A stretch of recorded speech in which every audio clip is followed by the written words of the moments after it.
TC Hill is not a doctor and does not claim to be a doctor or licensed in any type of medical field. Don't be an idiot and use anything heard on the show as medical advice. This information should be used for educational purposes only, and you should contact your doctor for any medical advice. Now get off me.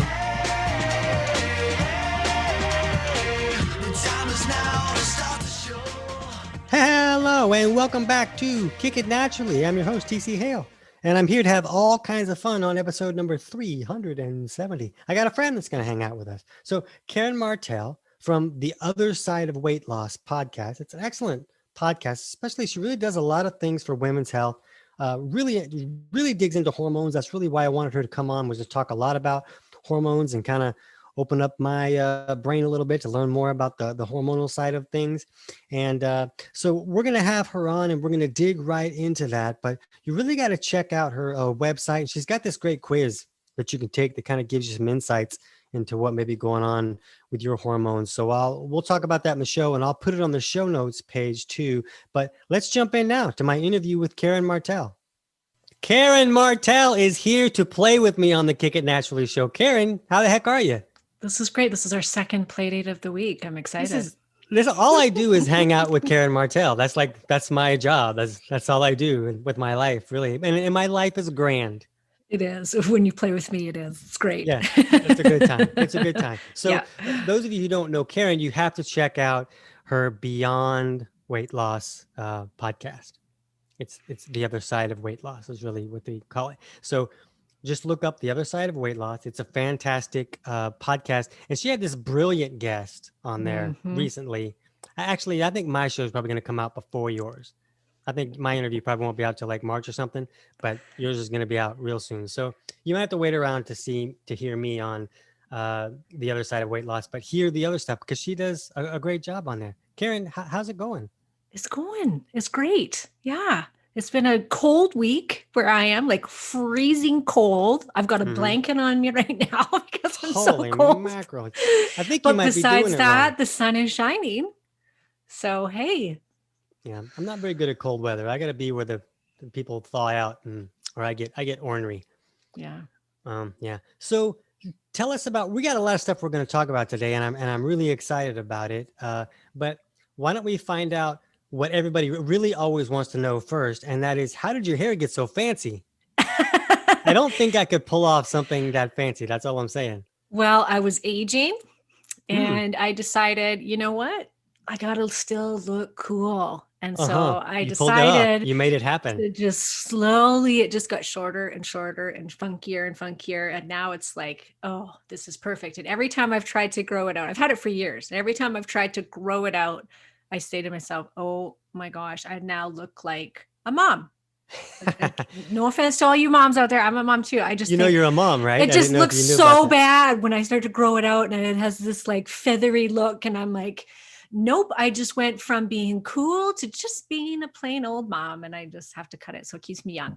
Yeah, I dig it. I super dig it. I definitely wish I was cool enough to do something like that. I'm not that guy. I'm not that cool. So that's just where I land. But let's talk a little bit about what you do. We'll go beyond hairstyle. Yes, that's my new podcast. It's Beyond Your Hairstyle. So tell us the kind of stuff that you do, and you know, your podcast, we talk about a lot of the same stuff. We actually agree on things. You don't always find people that agree on things. I don't know if you knew that or not. You know that some people in the health field like disagree on things? Oh, so much. Yeah, they do a little bit of disagree. It's like religion. Yeah. Religion, politics, and diet. Right. Me and Karen started playing together because we agree about some stuff. But tell us what you focus mostly on with your show, because you gear a lot towards women's health. Yep. Tell us some more. Well, I really focus on women that are actually really trying to be healthy. You know, they might be following a good, clean diet. They might be keto, paleo, you know, I do get the odd vegan or vegetarian, but women that are actually like, they're trying to take care of themselves. They're working out, they're eating well, they're doing what they're, told to do. And yet they still can't lose the weight. And it's something that I personally struggled with for many years. And it was terrible because here I was, a very, very healthy person.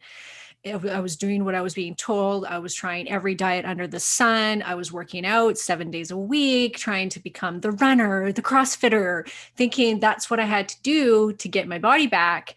And I continued to gain more and more and more weight. And it was so unfair. And nobody believed me that I was actually not going home and shoving down a cake. I didn't have sugar addiction. I wasn't eating fast food. I was a healthy person. And yet my health was deteriorating and my weight was going up, even though I was doing all these things. And I would have been one of those annoying people that didn't believe you. When I was working as a personal trainer, I totally would have, because I didn't know all the stuff that we know now, that people are different, they process foods differently and the same thing. So when I was a trainer, I got in shape, and what I did was I thought that was the way to get in shape, and I thought that would work for anybody. Yep. So when I told a client to do that and they didn't show up with their own six-pack, then I'm like, oh, you're lying to me. You're not really doing the things that I'm telling you to do.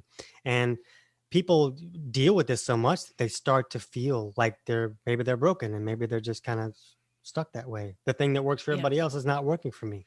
And that is exactly what you feel like. Like I felt like a switch went off, like somebody went and turned off a switch. I had my first kid, and within 2 years, it was like all at once, boom, this light went off. And I got chronic insomnia. I started having digestive problems. I was getting skin rashes. I was gaining weight. I was puffy. I was hormonal. I was having migraines like for 2 weeks out of the month.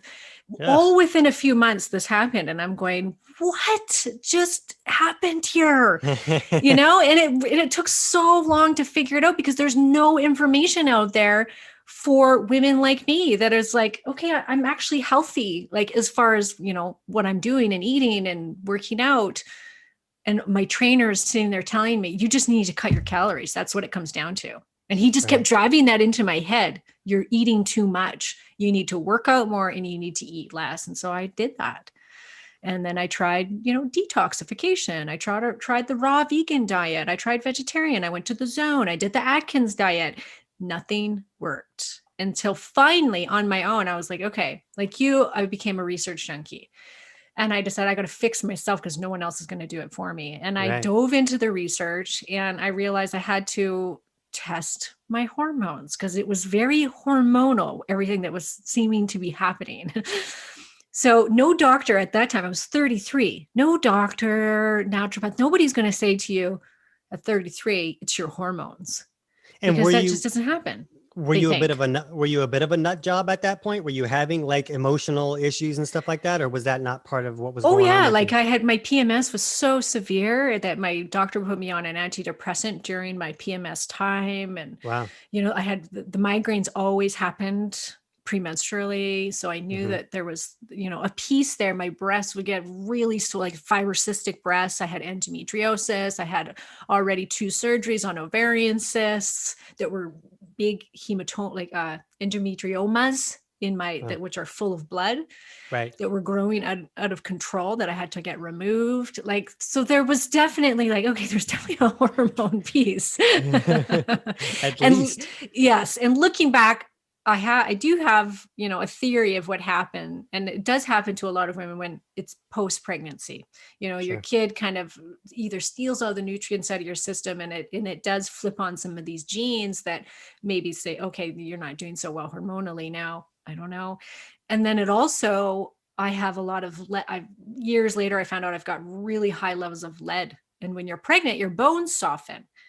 And lead will then leach out of lead stores in bones. So the lead will come out of the bones. And so I think there was a piece of that in there, and I was hypothyroid, and I didn't find that out for another 10 years. So I had this like waterfall effect of all these different things that happened, but it wasn't till I looked at the hormones that things got better. And you got one. I didn't know about that. When you're pregnant, your bones soften and heavy metals will go out of those. So yes. you nailed it. You got one. I know that you wanted to get one. I did. Yes. Yeah. Because he taught me something on my podcast. How dare he? Right.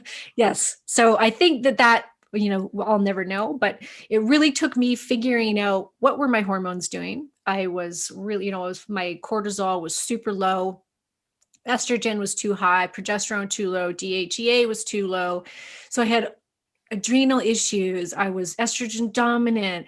And I had to then take the time to fix those and figure out, okay, how should I be eating for what's happening in my hormone profile, which ended up being paleo. Paleo was definitely what worked best for me at that time. I'm still on paleo 12 years later.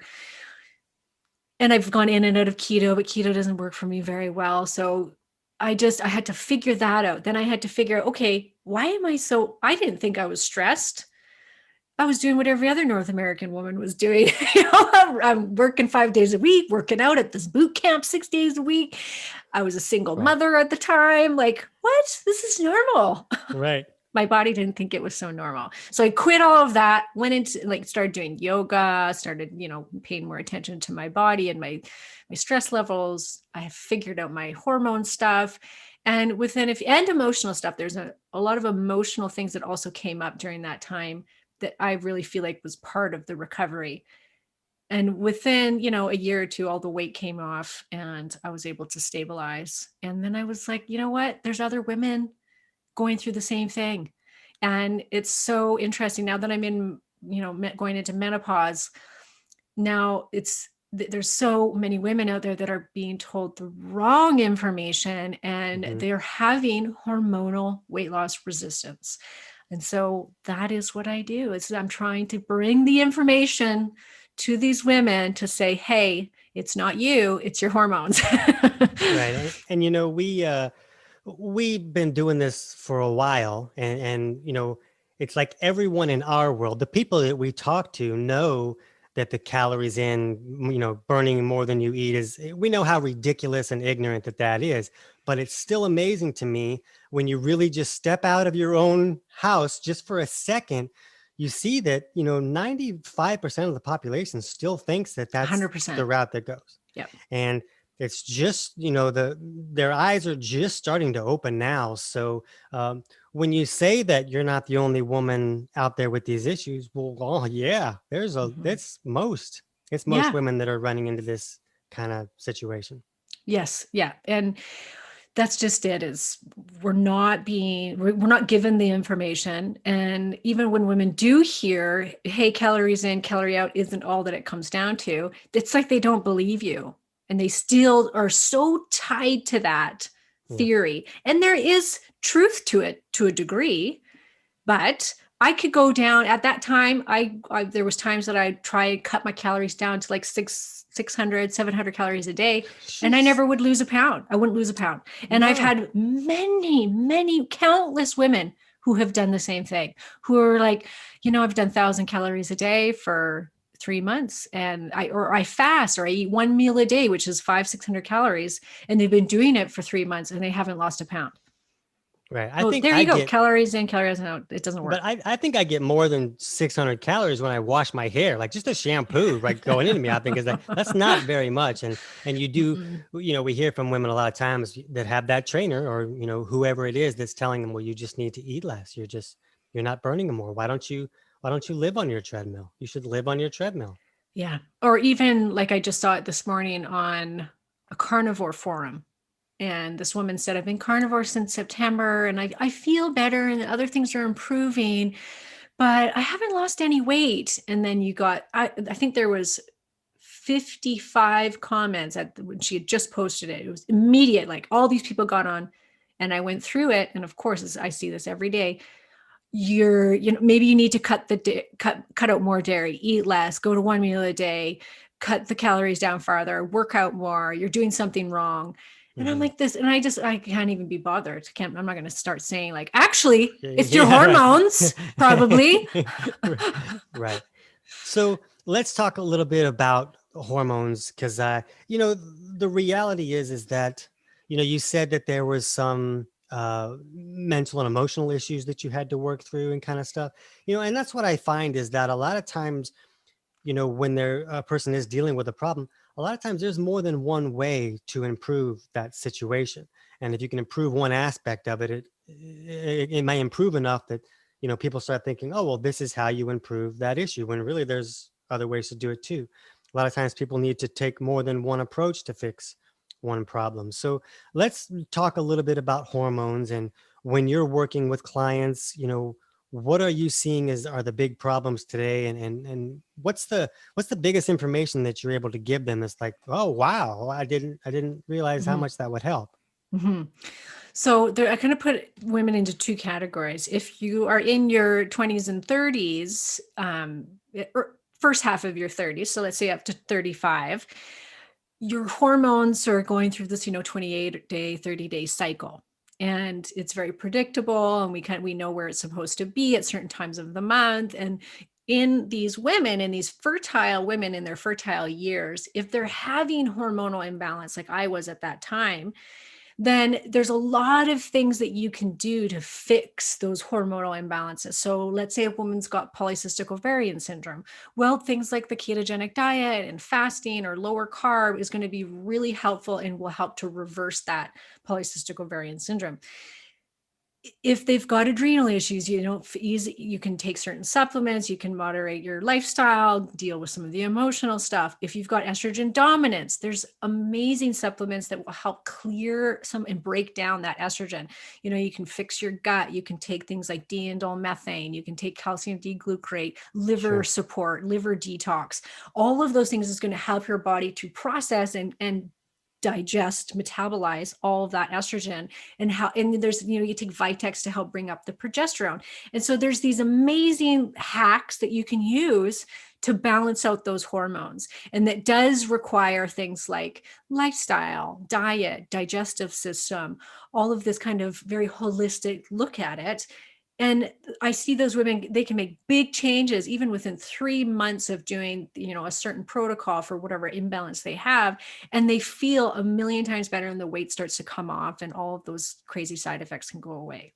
Right. And, you do a lot more hormone work than I do. And, with high estrogen levels, for me, calcium D-glucarate seems to be the champion, but I think it's It because does. Yeah. I saw it work so well that that's what I've always gone to. Is there something else that you like more or equally to that for that particular issue?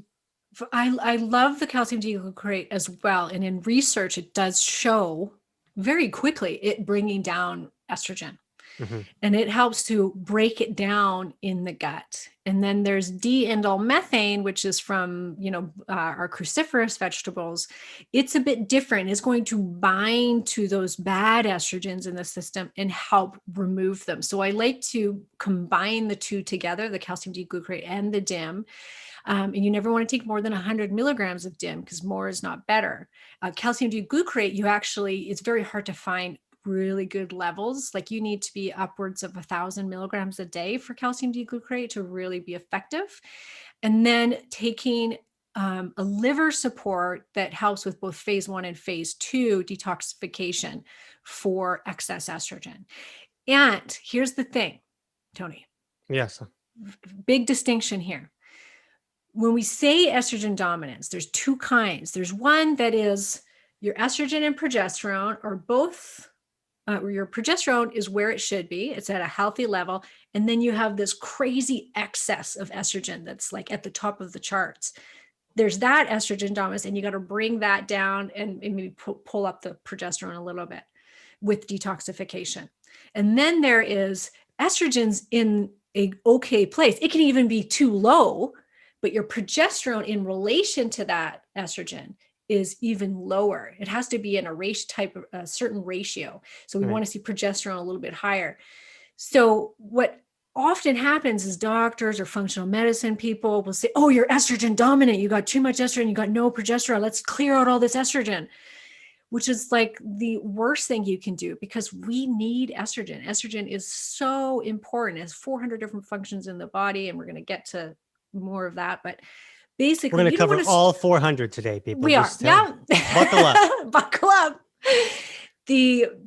So when it's like that, you don't want to take calcium D-glucarate and DIM and bring that estrogen down farther. All you want to do is you want to bring up progesterone, because Okay. you might actually need to bring up estrogen as well, because it's too low. But it's a very important distinction, because you don't want to start lowering it even farther and then adding your progesterone. No, you need to keep that estrogen in a healthy range and boost up the progesterone. So that's two different kinds of estrogen dominance. I think that's really important. So what kind of tests do you like to see people do to see where they are? So for the cycling woman that is 35 and under, I like to see them do a saliva hormone test. This is going to test your available hormone levels. So serum tests bound hormone levels, which means it's bound to what's called sex hormone binding globulin. So only a little bit of that is going to be available for your body to use. So when you're cycling, it's more accurate to see what's available right now to your body, because it can be quite different from when you look at that compared to the serum levels.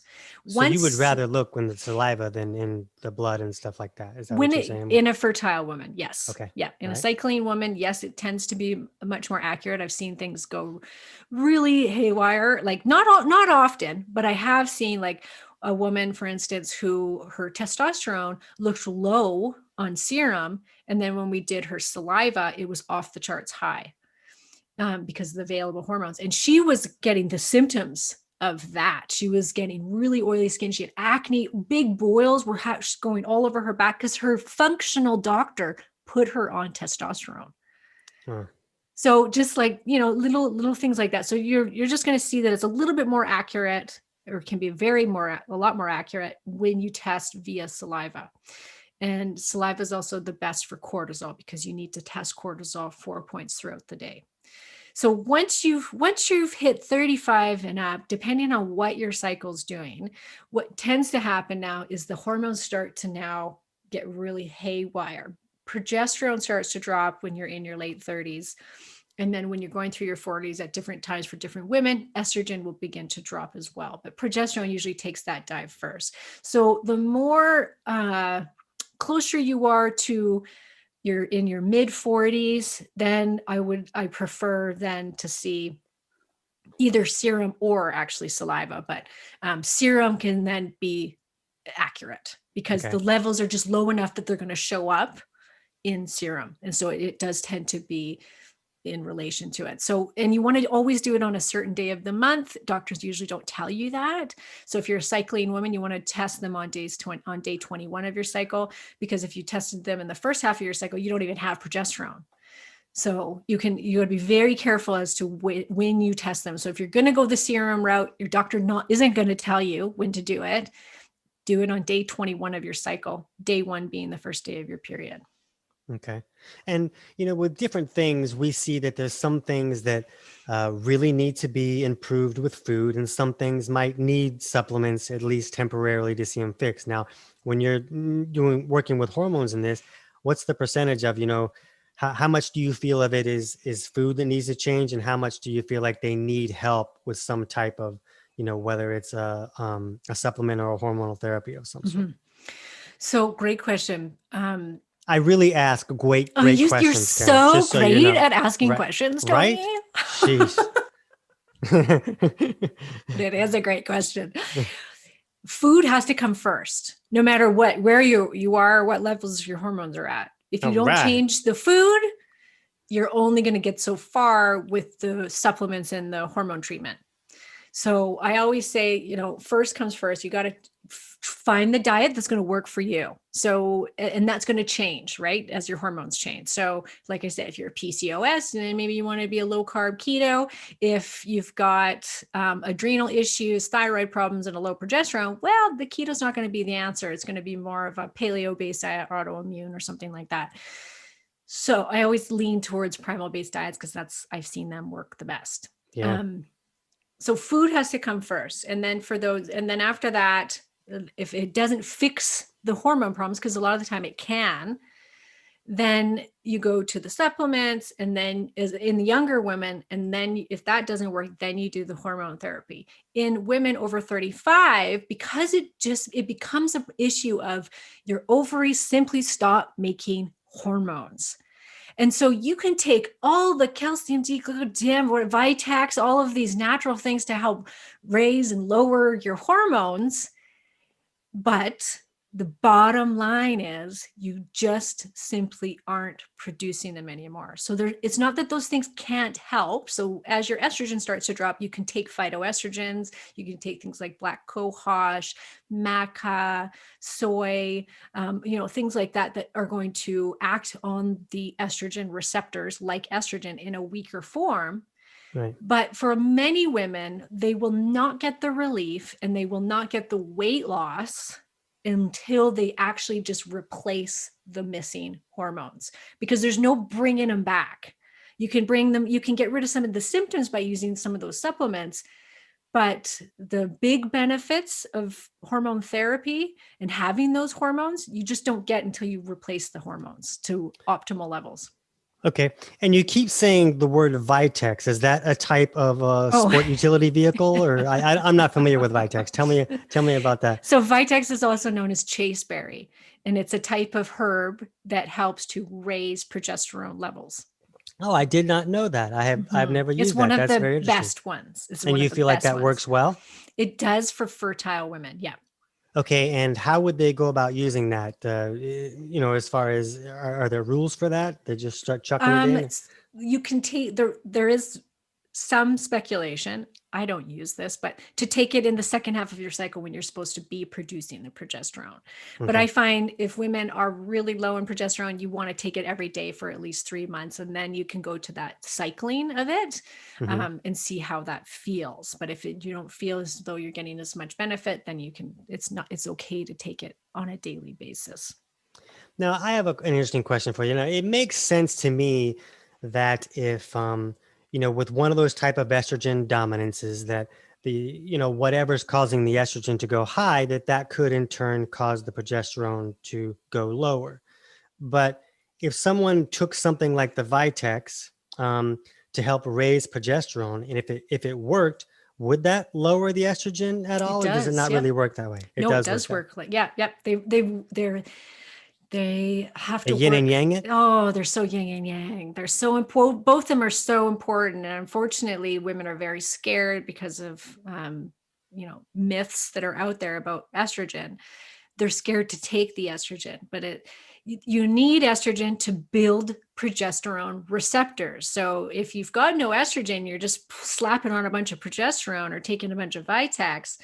It's only going to be very short-term effects from that before your body's like, yeah, this isn't working, because you need the estrogen to make the receptors for the progesterone. So that's important. And then the progesterone, when the progesterone comes up, yes, it can level out estrogen and it balances it out. And your uterus needs both, your breast tissue needs both. It's what protects your breast. It protects the uterine lining, the progesterone.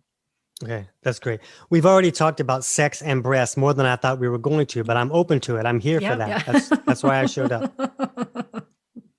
Okay, so while we're talking about sex and breast, let's talk a little bit about fertility. And I'd like to hear what you see when women are having a lot of trouble getting pregnant. So a lot of that is coming from low progesterone levels, as well as PCOS. So PCOS is the number one cause of infertility in women right now in North America. Right. So that also is remedied with progesterone. So that can really help because it helps to block the androgen, which is PCOS. You have high levels of testosterone. So progesterone can come in and it can actually help to occupy the androgen receptor site so that the androgens can come down. So you want to work on your insulin and you want to work sensitivity because you become insulin resistant when you're with PCOS. So if you can do that with a diet, with a little progesterone cream and the right supplements and to help with the insulin resistance, most women then can repair that system. So they can I see the best thing with helping PCOS is really lowering carbs. And I was really interested to hear you say that. Do you have any thoughts on why that helps so much and why the lowering the carbs helps the PCOS? Because high testosterone goes hand in hand. Like high testosterone causes high insulin resistance. So problems with the blood sugar. So in order to fix that high testosterone, what's driving the high testosterone, you got to fix the insulin resistance. So you got to bring down and create some insulin sensitivity, and then that testosterone will follow and will drop back down. So I've seen women do it on paleo. I've Mm-hmm. seen it happen very quickly on carnivore, because I find that when even keto doesn't work for insulin resistance. Some people have really, really hardcore insulin resistance that not even a keto diet fixes. You put them on carnivore, and it's rapidly fixes their insulin Right, resistance. right. Mm-hmm. Yeah, Yep. no carbs seem to be, zero carbs is surprisingly more significant than a very small amount of carbs. Yeah. Yeah. It's so strange. It's just some people's body. But like I said, I've had some women that do paleo or just a lower carb, and they can reverse their PCOS. So just kind of, once again, very bio individual. Right. Everybody's going to be different. And you have to be so careful, because PCOS also goes hand in hand with hypothyroidism. So you don't want to do carnivore or keto if you've got hypothyroidism. So it's all of these things kind of work synergistically together. So you have to really pay attention to, how does this feel in your body? Not how does it feel for your sister or your coworker on keto, because they're thriving and maybe they've lost 50 pounds, but then you're sitting there suffering and feeling like you're dying because you're on keto. Don't keep doing Not it. just, yeah, just don't do Right? what the cool kids are doing. That's not Yeah. always what Yeah. it's about. Because every hormone type, like there's different, very common imbalances that I see, and they all take something different, right? And if you do the wrong diet, you can exacerbate those problems. Like if you're hypothyroid and you have low adrenal problems, you don't want to go low carb. It makes it so much worse. You need the carbohydrates in order to fuel the adrenal system and the thyroid. So you have to be very careful. Right. And we talk a lot about, looking at your breath rate and seeing what's going on with CO2 and when you're lowering carbs too much with those thyroid issues.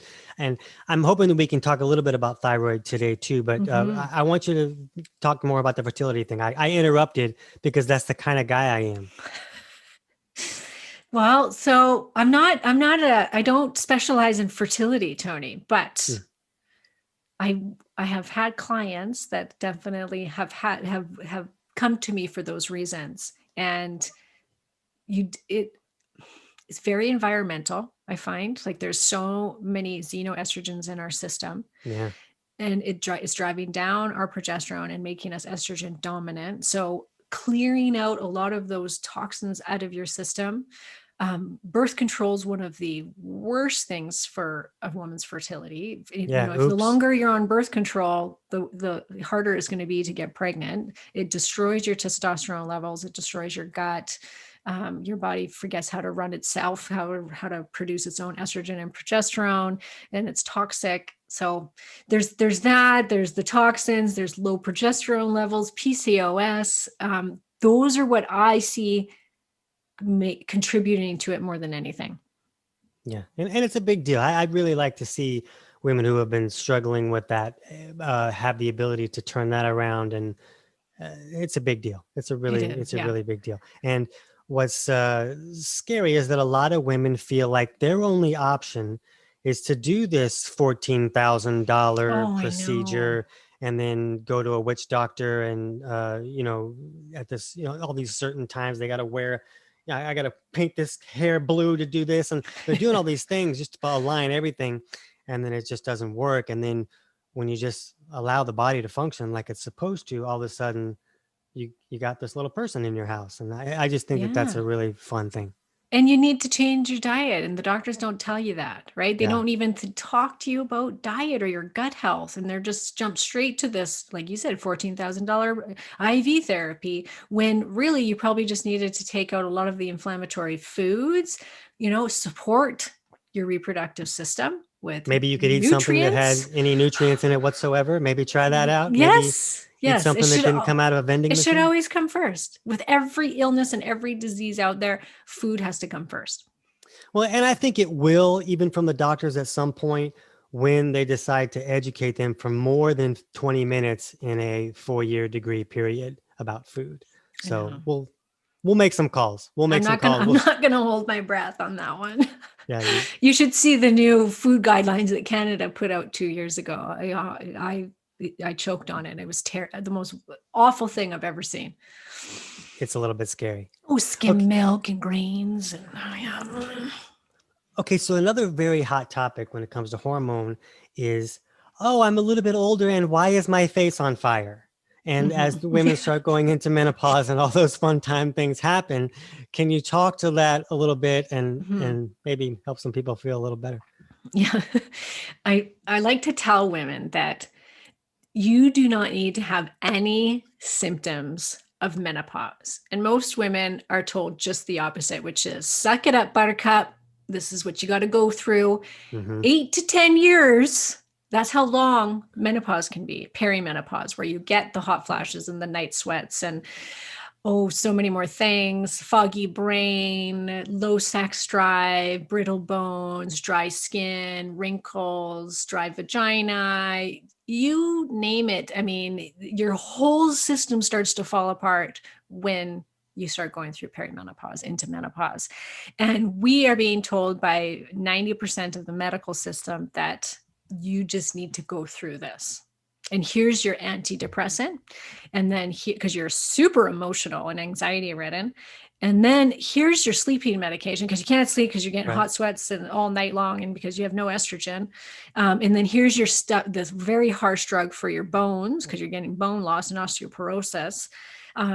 Here's your go spend tens of thousands of dollars on your skincare when you just needed some estrogen.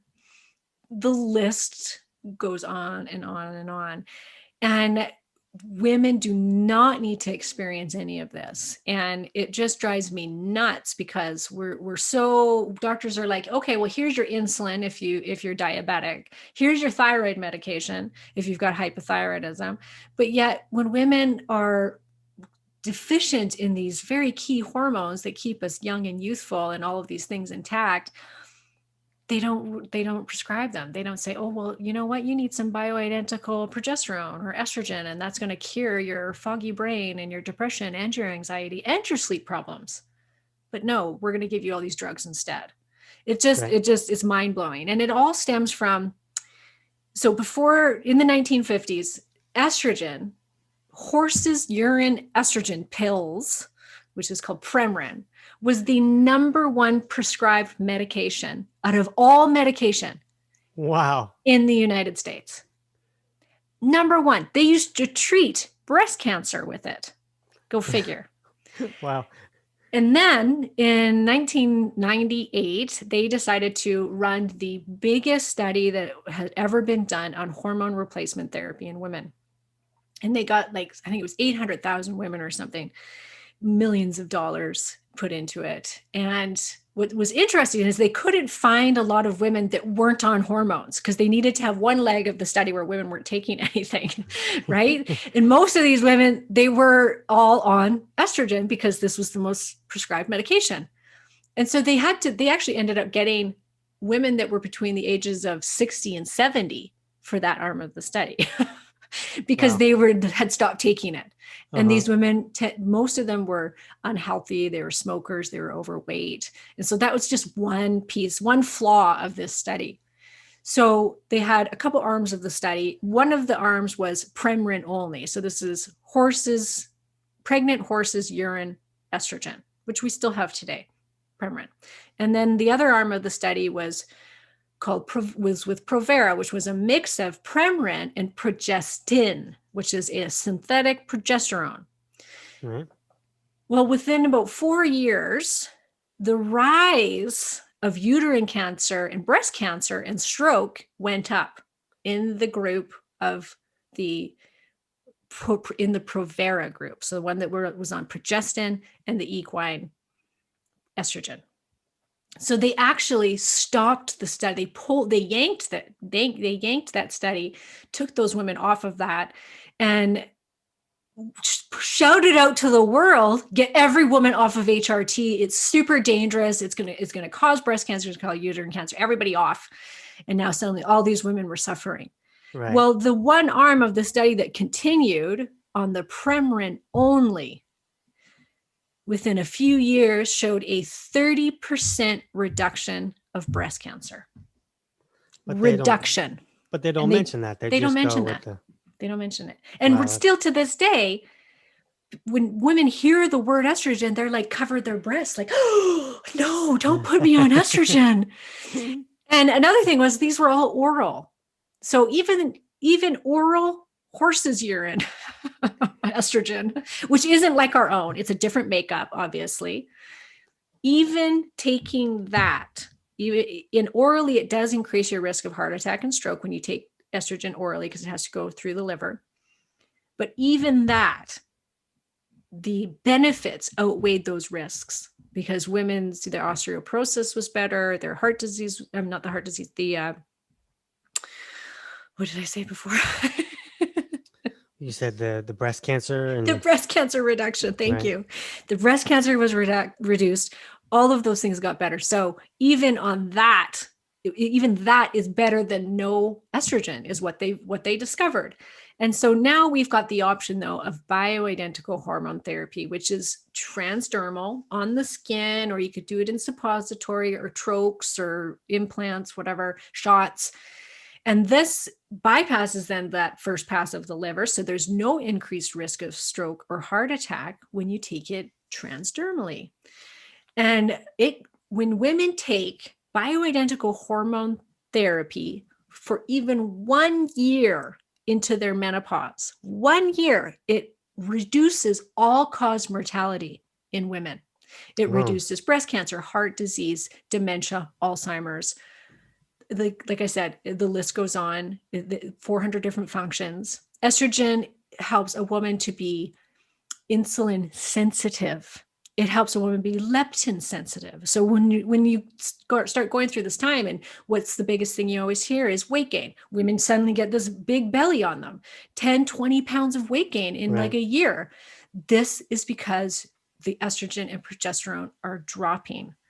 And so if women replaced those hormones, they could get rid of all of these symptoms. They could have a very healthy vagina and sex life, which is very important. Women's vagina will actually, because of the low estrogen, will atrophy and close. That's not fun. That's not what you want. That's So not what you want. when is it the appropriate time to do these types of therapies? And how do you know when a woman really needs, like she's not producing enough, and when you're just going to put stuff in there and add to a load that's already too high? So you always, as you're going through perimenopause, if you're getting symptoms and if you're still cycling, but you're getting symptoms, so you're getting the hot flashes and the mood disorder and the anxiety, depression, insomnia, then you can try the natural route first. If that doesn't work, then you can start replacing. And I always start women with some progesterone because that's usually what drops first.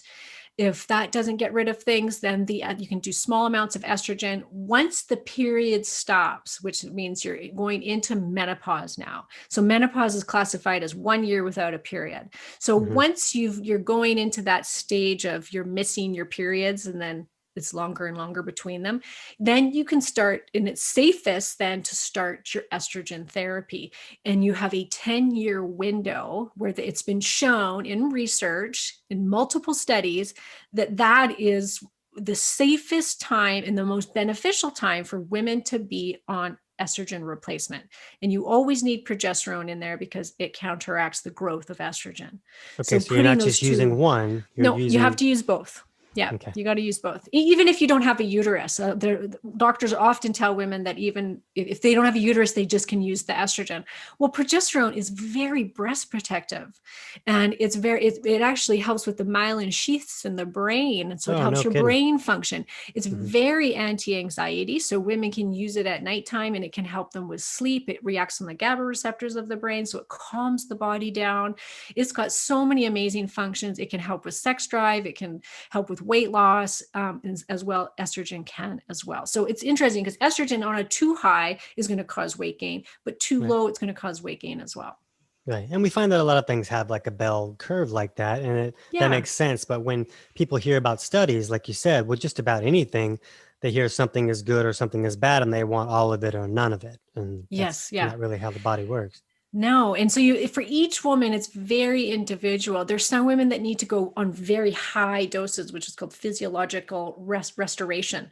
And so they actually mimic what their cycle was doing when they're in their 20s and the levels of hormones that they had in their 20s. And so they do it in a rhythm, and they mimic their natural cycle, and they take it in very high doses. And those women, so some women need to be on it like that. Other women, they can be on very small amounts, and it gets rid of all of their symptoms. So it's really, you work with somebody that understands it, work with a doctor that's open-minded to it. Right. Don't fear the estrogen. It's so ridiculous, because if estrogen was such a bad thing, I always say this, I'm like, well, then all of us in our 20s would have dropped dead of breast cancer, because we have raging amounts of estrogen. That's true. I've not thought about that before. Right? That's very true.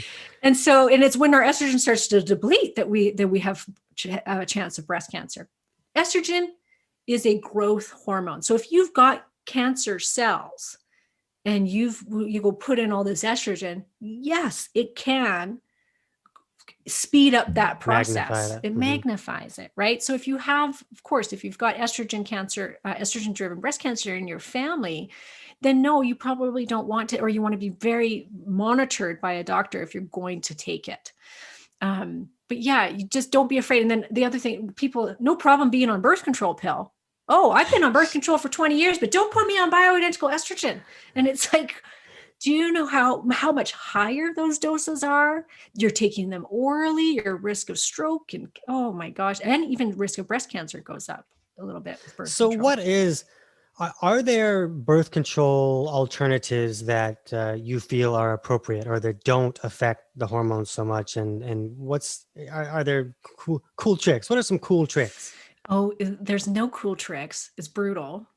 I don't know why as if they haven't developed something for a man to take at this point, but you really don't have, like, I was a person that could never be on birth control because I had such bad reaction to it.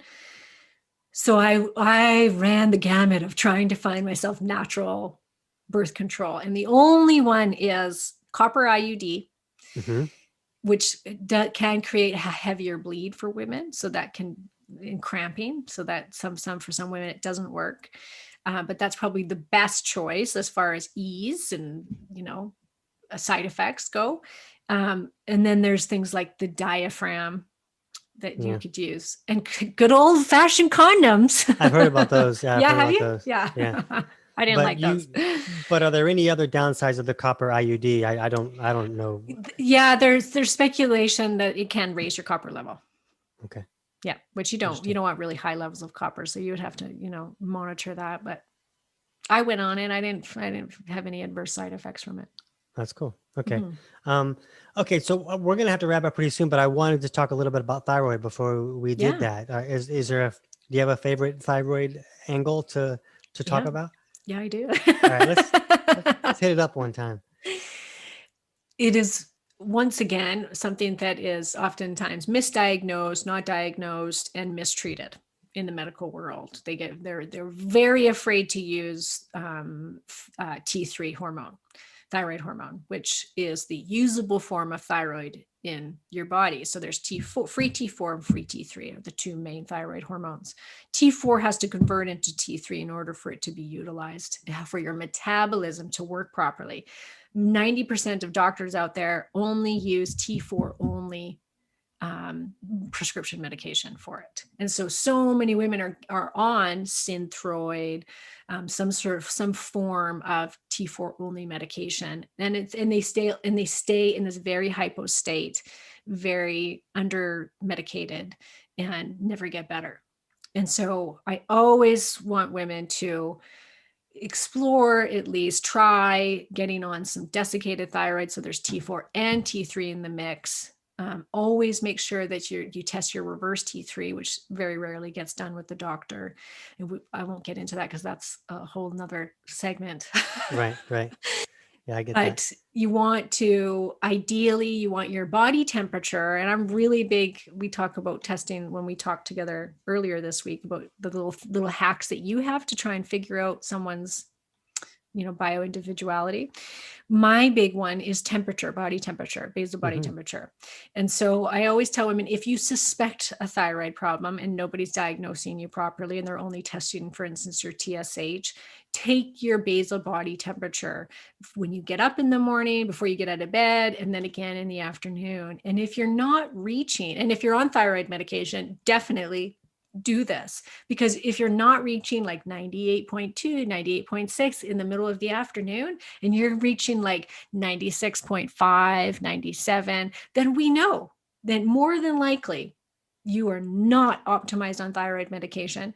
And if you're somebody that's suspecting hypothyroidism, then that really shows that you could very easily be hypo. There's other reasons why you might have a low temperature, but And are there rules to how you check that temperature? How do you like people to do that before they get so out of bed?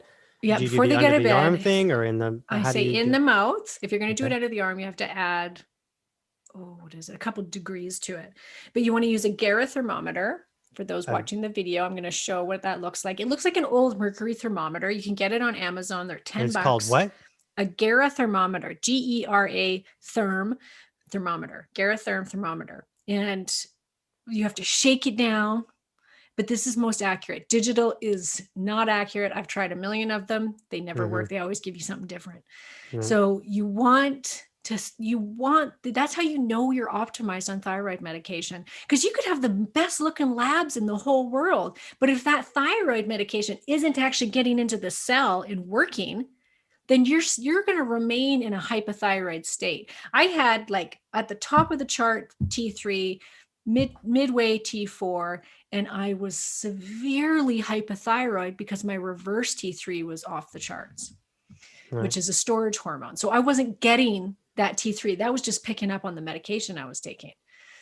So, but I can't stress it enough that if you suspect a thyroid problem or you're on thyroid medication and you don't feel well and you still feel hypo, take your temperature and let that be your gauge. If it jumps around, this is a good thing to know. Like, let's say, you get up in the morning, it's 96.5, and then it goes up to 97.5, and then it drops down to 96.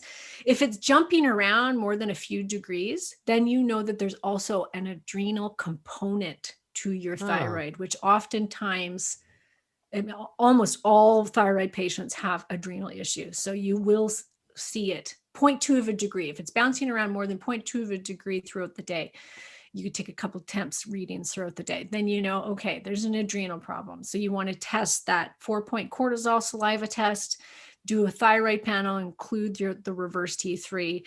And ideally, you want your T4 to sit in the middle, and if you're on both T4, T3 medication, and you want your T3 to be in the upper quarter quadrant of that range. If not, some women feel actually better over range on their T3. So, and you want your reverse T3 to be under 15, preferably under 12. And the range of reverse T3 actually says that you're fine up to 24, I think it is, or 22. That's not true. That range is garbage. I've seen some ranges that are garbage. Yeah. Yep. Anything on over 15, you're showing that it's a problem. Okay. And can we talk a little bit about, diet choices that can affect specific thyroid issues, whether someone is hypo or something like that, and diets that can affect that and why? Yeah. So if you've got Hashimoto's hypothyroidism, so it's an autoimmune condition, we know then there's a big inflammatory component, and you always then want to start with an autoimmune paleo protocol. And even if you did it for 4 weeks, 8 weeks, so that you're removing all those inflammatory foods, and then you put them in one at a time afterwards and to see which ones your body is reacting to, that's super important, because that's going to help you find what your perfect diet is. Right. So you kind of have to, you got to strip it all down, get rid of all that stuff. Don't worry about carbs. Don't worry about calories. Just get rid of the inflammatory foods. That will help the antibodies to come down as well. And then you put them in one at a time and really pay attention to how you're feeling. And then you can, because most people can get away with eating some of them, depending on how bad their gut is. But, I've had some people, they'll react to peppers, but they're okay with potatoes, or they're okay with nuts and seeds, but they're not okay with tomato. So you want to figure out which ones work for you, which ones don't. If you are, subclinical hypothyroid, you don't want to do a low carb diet.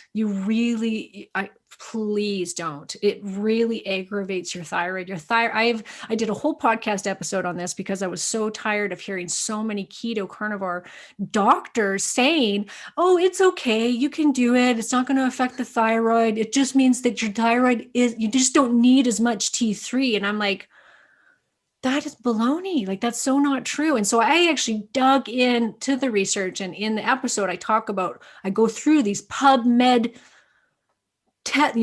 articles that state here are the studies that have been done, and here's what happened to people's T3. And it does lower the T3. It's a natural response. The body thinks that it's starving. And so what happens, like, we all know that, well, we might not know this, but one of the causes of hypothyroidism is called euthyroid sick syndrome. And that is from a low calorie diet. So there's an actual terminology for it in the medical system, which is caused from too low calorie. And what happens when you eat keto, for a lot of people, you end up very naturally calorie restricting. And then they go on to fast every day. And then they're going OMAD. Then they're going carnivore. And your poor little thyroid's going, what about the glucose? I need the glucose to run properly. And so do your adrenals. So does the adrenal system. So like I said, there's an adrenal component usually to hypothyroidism. So you want to repair those things. So it's not to say you can never do keto or fast. I have tons of women in my group that are hypothyroid, right. and I'm fasting them every couple of days. We're doing low carb, and then we do a carb up. So we're signaling to the system, but they're also optimized thanks to being in the program. They're optimized on their medication. Right. So you need to you need to optimize it. You need to be on the right amount of medication. You need to figure out if there's a root problem to the hypothyroid. You need to clear that out, take the right supplements, and then you can utilize a carb cycling diet going in and out of keto to help you get rid of that weight. Yeah, and we see people that do well, and there's some type of CO2 component to what goes on there. And, eating carbs creates a byproduct of eating carbs is CO2. And that helps us, a lot of the thyroid things function. And so there's some of those doctors will see somebody do fine. Well, they have really good CO2 levels. They may have a bigger buffer range there, right? Where other people are going to really just put themselves in the dirt, basically. And I think that kind of goes back to that. We really got to start looking at the person instead of, the rules. Yes. Kind of a situation. Yes. Pay attention to your body and where it's at. And then that, like I said, that can change. You may start at autoimmune, and then 6 months down the road, you could be doing something completely different because that's what your body can handle and tolerate at that time. Right. Well, Karen, what are we doing tomorrow? Am I meeting you at the Taco Bell or something? I'm just hanging out with you all week. Let's do it. Okay. That's going to be a good time. But Karen, this has been really, really fun and eye-opening with a lot of stuff. Where can people find you and learn more about what you're doing? Yeah. So of course the podcast, The Other Side of Weight Loss, we've got 150 plus episodes, and there's this really cool guy coming on soon. So you probably want to tune in. Yeah. His middle name's Christopher. And also, if you head over to KarenMartel.com, I've got a great hormone quiz that will help you to kind of just start you out to figure out, so you can help figure out which hormones could be out of balance in your body and contributing to your weight loss resistance. So it's this very comprehensive quiz. I give you a 2-week hormone and metabolic meal plan that goes with it, a little ebook that explains, some things that you can get started on as far as, okay, if you have this imbalance, if it looks like you've got too high testosterone, then we're going to put you over here to the keto category, or, and I tell you which diet is best for you at this time, depending on what your results were of that quiz. So it's a really great place to start. Okay. So I'll put that in the show notes, and I'll put a link to the quiz too. And you can find those show note links at kickitnaturally.com/episode 370. Karen, you're like a hometown hero. Thanks. I really appreciate you coming on and sharing stuff I really like the girl wisdom. I kind of fall short on some girl wisdom things, even though my first book was about menstrual cramps. Don't get me wrong, but I really like having you on here to kind of dig into some of this hormonal stuff. It's been a lot of fun. Thank you. Thanks for having me. Okay. We'll talk to you soon. So that was pretty awesome, right? I hope that was helpful. Now, if you want to take Karen's quiz or check out her website and stuff, just go to the show notes page and we'll have all those links on there. Just go to kickitnaturally.com/episode 370. And don't forget to check out her podcast, The Other Side of Weight Loss. All right, guys, we'll see you guys next week.